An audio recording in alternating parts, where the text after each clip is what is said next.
भैया बहनी बिंदु ऑफिसर में आप लोग को स्वागत बा। एक नाच गीत ले, अगर अच्छा लगे तो लाइक और सब्सक्राइब जरूर कर दे जाए दोस्तों।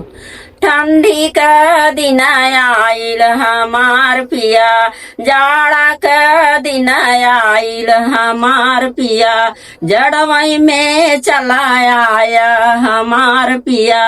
आलू भाटा सस्ता भइल बा, आलू भाटा सस्ता भइल बा, घर में भौरी लगाया हमार पिया, घर में चोखा लगाया हमार पिया।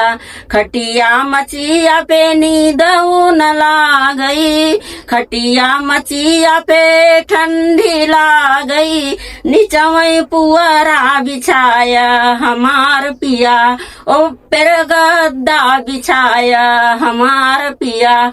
जौनपुर शहरिया में मेलवा लगावा, संगई मेलवा देखा हमार पिया, संगई मेलवा देखा हमार पिया।